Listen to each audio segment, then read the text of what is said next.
Shalom saudara-saudara yang terkasih dalam Tuhan Yesus Kristus, selamat pagi. Renungan kita pada hari ini diambil dari Esra pasal yang keempat, ayat 1 sampai yang keempat. Judul renungan kita pada hari ini adalah kebulatan tekad hidup. Pepatah maju terus pantang mundur menggambarkan kebulatan tekad untuk terus melangkah dengan yakin. Sekalipun harus menghadapi berbagai tantangan yang dapat menghambat langkah kita serta membutuhkan pengorbanan. Keyakinan itu sendiri didasarkan pada harapan akan sesuatu yang bisa kita dapatkan. Untuk itulah maka keyakinan itu dijawab dengan tindakan nyata guna mencapai harapan tersebut. Kebulatan tekad ini yang dirasakan oleh Serubabel, Yesua, serta para kepala kaum keluarga orang Israel ketika membangun kembali bait Allah, sesudah mereka pulang dari pembuangan. Dalam pembangunan itu mereka dihambat oleh lawan-lawan mereka dengan menggunakan tipu daya dan juga ancaman. Lawan-lawan mereka sendiri adalah tawanan yang dibuang di Samaria yang juga membangun kuil untuk dewa-dewa mereka di sana, sehingga mereka tidak menyukai pembangunan kembali bait Allah. Sekalipun menghadapi hambatan yang mengancam nyawa mereka, bangsa Israel tetap teguh dengan tekadnya untuk membangun bait Allah. Tekad kuat itu didasarkan akan keyakinan bahwa Allah akan menjadi harapan mereka, telah membebaskan dari pembuangan. Dengan membangun bait Allah, mereka menjawab perintah Allah, serta bertekun dalam tekadnya. Kebulatan tekad para kepala kaum keluarga bangsa Israel tersebut hendak menjadi teladan bagi kita semua untuk terus melangkah maju dengan tekad kuat, karena Allah akan menuntun langkah kita, seperti juga dengan langkah bangsa Israel. Kebulatan tekad akan menguatkan kita untuk dapat melangkah maju. Oke, mari kita lihat pembahasannya. Apakah kita selama ini memiliki kebergantungan kepada Tuhan secara penuh ketika penderitaan itu datang bertubi-tubi? Oke, mari kita lihat ya. Esra pasal 4, ketika lawan orang Yehuda dan Benyamin mendengar bahwa orang-orang yang pulang dari pembuangan itu sedang membangun bait suci bagi Tuhan Allah Israel, maka mereka mendekati Serubabel serta para kepala kaum keluarga dan berkata kepada mereka, biarlah kami turut membangun bersama-sama dengan engkau, karena kami pun berbakti kepada Allahmu, sama seperti kamu. Lagi pula kami selalu mempersembahkan korban kepadanya sejak zaman Esarhadon, Raja Asyur yang memindahkan kami kemari. Tetapi Serubabel, Yesua, dan para kepala kaum keluarga orang Israel yang lain berkata kepada mereka, bukanlah urusan kita bersama, sehingga kamu dan kami membangun rumah bagi Allah kami, karena kami sendirilah yang hendak membangun bagi Yahweh, Elohim Israel, seperti yang diperintahkan kepada kami oleh Kores, Raja Negeri Persia.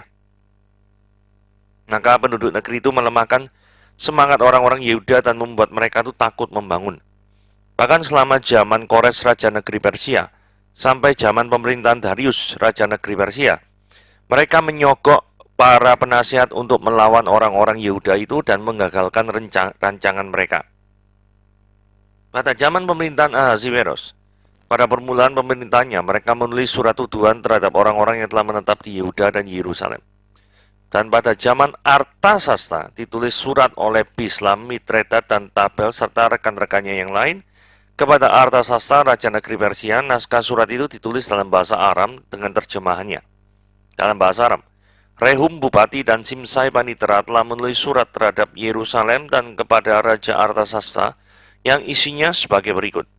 Pada waktu itu ditulisnya surat itu oleh Rahum Bupati dan Simsai Panitera serta rekan-rekan mereka yang lain, para hakim punggawa dan pegawai-pegawai, orang-orang Persia, orang-orang dari Erek, dari Babel, serta orang-orang dari Susan, yakni orang-orang Elam, dan bangsa-bangsa lain yang oleh Asnabar yang agung dan mulia itu dipindahkan dan disuruh menetap di kota Samaria dan di daerah lain di sebelah barat sungai Efrat. Inilah salinan surat yang dikirim mereka kepadanya. Ke hadapan Raja Artasasta dari hamba-hamba Tuanku, orang-orang di daerah sebelah barat sungai Efrat.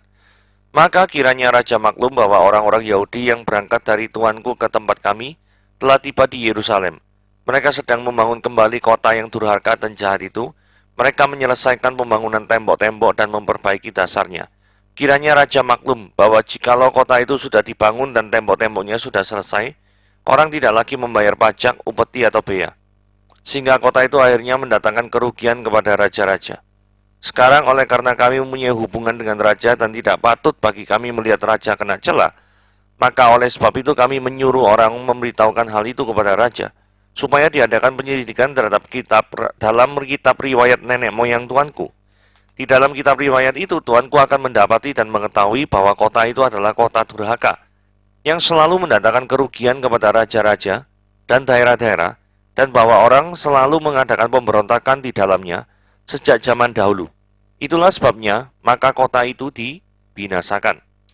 Kami ini memberitahukan kepada raja bahwa jikalau kota itu sudah dibangun kembali dan tembok-temboknya sudah selesai, maka bagi tuanku kelak tidak akan lagi milik di daerah sebelah barat sungai Efrat. Maka raja mengirimkan surat jawaban ini kepada Rehum bupati dan Simsai panitia serta rekan-rekan mereka yang lain yang tinggal di Samaria dan di daerah yang lain di seberang sungai Efrat. Salam. Maka sekarang, surat yang kamu kirim kepada kami telah dibacakan kepadaku dengan jelas. Lalu atas perintahku telah diadakan penyelidikan dan didapati bahwa kota itu sejak zaman dahulu selalu bangkit melawan raja-raja dan bahwa penduduknya selalu mendurhaka dan memberontak. Lagi pula dahulu ada raja-raja yang berkuasa atas Yerusalem yang memerintah seluruh daerah seberang sungai Efrat dan kepada mereka dibayarlah pajak, upeti, dan bea. Oleh sebab itu keluarkanlah perintah untuk menghentikan orang-orang itu supaya kota itu jangan dibangun kembali sebelum aku mengeluarkan perintah. Dan ingatlah baik-baik supaya jangan kamu berbuat suatu kelalaian dalam perkara ini. Apakah gunanya kerusakan yang akan menjadi kerugian raja-raja itu bertambah besar? Maka setelah salinan surat Raja Artasasta dibacakan kepada Rehum dan Simsai panitera serta rekan-rekan mereka, berangkatlah mereka dengan segera ke Yerusalem mendapatkan orang-orang Yahudi dan dengan kekerasan mereka memaksa orang-orang itu menghentikan pekerjaan itu. Pada waktu itu terhentilah pekerjaan membangun rumah Allah yang di Yerusalem dan tetap terhenti sampai tahun kedua zaman pemerintahan Darius, Raja Negeri Persia. Oke, 3 bagian dalam Esra pasal yang keempat. Jadi bagian pertama itu penduduk Yahudi melakukan pembangunan kota Yerusalem. Itu dapat kita baca di ayat 1-5. Kemudian di ayat 6-16 ya, sekitar 10 ayat ya, musuh penduduk Yahudi itu melayangkan surat untuk memprovokasi Raja Artasasta. Sebenarnya mereka mengirim dahulu kepada Ahasiweros, tapi sama Ahasiweros gak ditanggapi. Terus sama itu kepada Raja Artasasta barusan yang ditanggapi. Jawaban Raja Artasasta atas surat yang dikirim kepadanya itu kita bisa baca di ayat 17 sampai ke 22. Sehingga pembangunan kota Yerusalem menjadi terhenti sampai tahun kedua masa pemerintahan Darius di ayat 23 dan 24. Jadi garis besar cerita yang panjang lebar yang kita baca di Esra pasal 4 itu sebenarnya seperti itu, ya. Nah, mari kita lihat penjabarannya. Usaha untuk menyatu dengan orang Israel ini dilakukan oleh penduduk ini ya, di pasal 4 ini kan penduduk sekitar Yerusalem dan daerah Israel, yaitu penduduk yang diangkut oleh Raja Asyur dari tempat lain. Jadi ini orang asing, terus kemudian diangkut oleh Raja Asyur supaya tinggal di Israel. Nah, ini memang policy daripada Raja Asyur ya. Jadi dia itu menguasai banyak wilayah. Terus kemudian di daerah banyak wilayah itu misalnya wilayah A, B, C, D. Penduduk daerah A dipindahkan ke penduduk daerah D, penduduk daerah D dipindahkan ke daerah A, dan lain sebagainya. C ke B, B ke C gitu ya, tuker-tukeran kayak gitu ya, model kayak gitu. Itu adalah usaha memecah belah supaya mereka tidak mempunyai historisitas terhadap tanah yang mereka tinggali. Itu teknik daripada Raja Asyur. Sehingga ketika bangsa Israel diminta atau disuruh Kores untuk kembali membangun bait suci atau bait Allah, kembali ke tanah mereka, maka tanah mereka itu sudah dihuni oleh orang-orang dari bangsa lain akibat kebijakan dari Raja Asyur yang terdahulu. Saudara perhatikan baik-baik dalam 2 Raja-Raja pasal yang ke-17 ayat 24 ya. Jadi Raja Asyur mengangkut orang dari Babel, dari Kuta, ini bukan Kuta Bali ya, namanya aja kok sama ya, dari Awa, dari Hamat, dari Sefarwaim, lalu menyuruh mereka diam di kota-kota Samaria menggantikan, perhatikan baik-baik, menggantikan orang-orang Israel. Maka orang-orang itu pun menduduki Samaria dan diam di kota-kotanya. Itulah sebabnya ketika bangsa Asyur menguasai bangsa Israel, maka bangsa Israel dibuang. Ini mengalami pembuangan. Jadi dia tinggal di suatu negara lain. Sama seperti ketika bangsa lain dikuasai oleh Asyur, maka dia disuruh untuk diam di Israel. Kurang lebih seperti itu ya. Nah, orang-orang yang asing ini merasa terancam ya dengan kembalinya orang-orang Israel. Ini pikirnya, waduh, yang tuan rumah ini datang ini ya. Terus apalagi sekarang orang Israel ingin membangun bait suci mereka yang notabene adalah ikonik daripada kebangsaan mereka. Jika Israel semakin kuat, maka mereka akan semakin tersingkir. Itu pikir mereka seperti itu. Mereka kemudian melakukan dua usaha, yaitu yang pertama usaha untuk bekerja sama dengan orang-orang Israel, yaitu ini ya, jadi itu judul slide-nya, usaha untuk menyatu dengan orang Israel. Mereka untuk kerja sama dengan orang Israel, mereka ingin dianggap sebagai part of Israel. Dengan cara apa? Dengan cara mereka ingin membangun sama-sama bait suci, gitu ya. Nah, tetapi Zerubabel, pemimpin daripada orang yang dari Kores ke Israel ini, menolak mereka dengan alasan bahwa mereka bukanlah umat Tuhan yang menyembah Tuhan dengan segenap hati. Bergabungnya mereka akan membuat bangsa Israel memiliki identitas yang tidak jelas. Mereka akan bercampur dengan para penyembah berhala.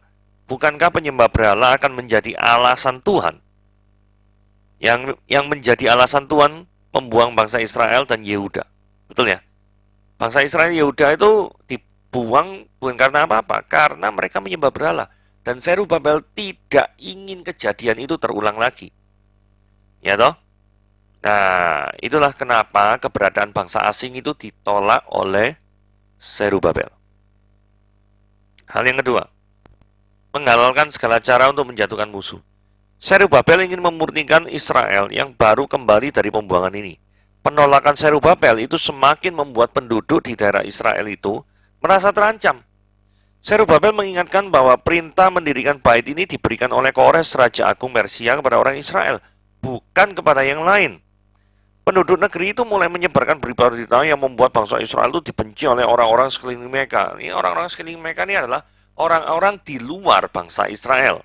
Ya, terus kemudian itu mereka juga mulai menyogok pembesar-pembesar Persia untuk melawan orang Israel dan melarang mereka mendirikan bait suci. Nah, kemudian hal berikutnya yang kita bagian kedua yaitu ayat 6-23. Kitab ini menuliskan juga kesulitan yang dialami oleh orang Israel, yaitu pada zaman raja-raja sesudah bait Allah selesai dibangun, kesulitan yang terjadi adalah tembok Yerusalem tidak bisa dibangun. Di situ dikatakan bahwa Bupati daerah Yehuda menulis surat yang memberitakan fitnah terhadap orang Israel kepada Raja Ahasveros. Tetapi Raja Ahasveros tidak memberikan tanggapan apa-apa. Akhirnya mereka menemukan cara yang sangat efektif pada saat Raja berganti namanya Artasasta.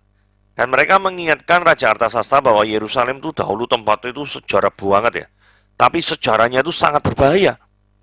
Pernah ada raja sangat berkuasa bertata di Yerusalem sehingga seluruh daerah barat Sungai Efrat itu dikuasai. Begitu juga ketika Raja Nebukadnezar telah menaklukkan daerah-daerah sebelah barat Sungai Efrat. Yerusalem itu termasuk bagian yang gigih melakukan perlawanan, pemberontakan. Sehingga Nebukadnezar itu memberikan keputusan, sudah kota ini dihancurkan once and for all. Sekali untuk selamanya. Nah, inilah isu-isu berita-berita yang mereka pakai untuk mempengaruhi Raja Artasasta supaya menghentikan pembangunan daripada bait Allah. Nah, ini adalah semacam berita yang dibesar-besarkan ya. Jadi jika pembangunan ini diteruskan, mereka bilang Raja Artasasta itu mengizinkan adanya benih pemberontakan yang merepotkan dia suatu saat nanti. Nah, sebagai seorang raja kalau diprovokasi kayak gitu kan, iya ya, nanti kalau misalkan saya ini kerajaannya terancam atau wilayah yang dulunya saya kuasai tapi sekarang lepas, itu kan sayang. Nah, lebih ekstrim lagi di ayat 16 dikatakan mereka mengatakan bahwa potensi Yerusalem dan orang Israel itu menjadi bangsa yang besar tetap ada.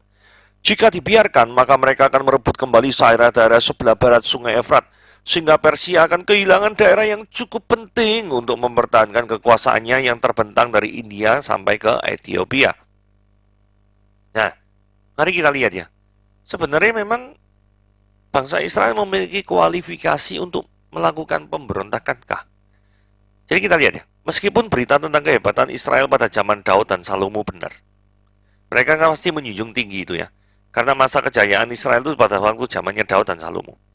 Tapi Israel tidak pernah lagi memiliki kekuatan sehebat yang dikatakan oleh para penduduk yang tadi itu penduduk asing di Israel. Apakah mungkin kerajaan yang baru terdiri dari beberapa puluh ribu orang, itu memberontak pada Persia yang menguasai seluruh dunia timur dekat ya. Ethiopia sampai India tuh gila loh. Tapi ironisnya ada pernyataan iman yang benar dalam surat para penduduk di Israel itu. Jika memang Tuhan memberkati umatnya, memang mereka akan menghancurkan penduduk buangan di Israel dan merebut kembali kemerdekaan mereka. Jika Tuhan ingin mengokohkan mereka, maka Persia pun tidak akan sanggup menghalangi mereka.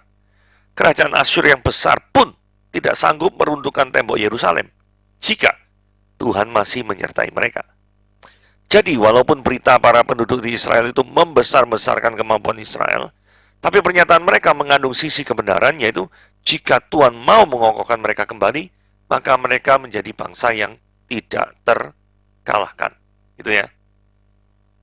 Yani, keputusan daripada Raja Artasasta ini sangat-sangat merugikan bangsa Israel. Raja Artasasta ternyata setuju dengan surat itu. Karena khawatir Israel akan mendirikan kota berkubu, kota yang penuh dengan benteng-benteng berlapis, dan memberontak kepada Persia. Maka raja itu nulis surat untuk melarang orang Israel melanjutkan pembangunan tembok Yerusalem. Dengan surat dukungan dari Raja Persia itu, orang-orang yang membenci orang Yehuda ini kelihatannya dapat angin ya. Wah, ini dapat angin segar, dapat persetujuan. Maka dengan tanpa babi bu langsung mereka menuju ke Yerusalem. Mereka datang dengan kekerasan, melarang mereka melanjutkan pembangunan tembok itu dengan adanya bukti surat perintah dari Artasasta. Jadi, kisah yang sebenarnya terjadi hampir 80 tahun kemudian ini diselipkan dalam ayat 6-23 untuk mengingatkan para pembaca bahwa kesulitan orang-orang Israel yang kembali dari pembuangan ada dalam setiap tahap usaha pemulihan. Kesulitan ada pada waktu mereka ingin membangun bait suci, seperti yang tercatat di dalam ayat 1-5 dan 24. Kesulitan juga timbul pada waktu mereka ingin membangun tembok Yerusalem, seperti di ayat 6-23. Jadi mereka ingin kembali melakukan do the right things. Itu adalah so many obstacle that bangsa Israel itu harus hadapi. Gitu ya. Sama seperti kalau kita renungkan, kalau kita pengen berbuat suatu kebenaran, ada banyak hal yang merintangi kita untuk do the right things. Gitu ya.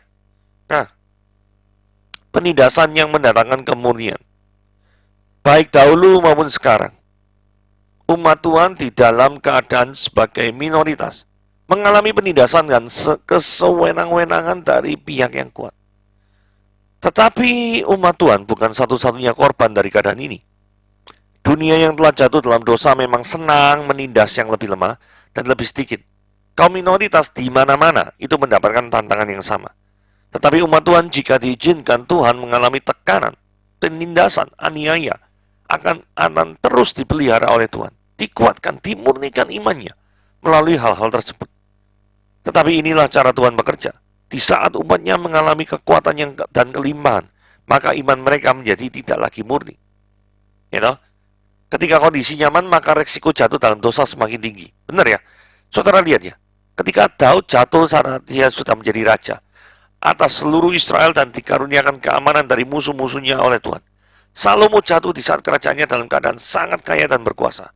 Tetapi kaum sisa yang datang dari tempat pembuangan imannya justru terus dimurnikan, walaupun mereka berada dalam pembuangan.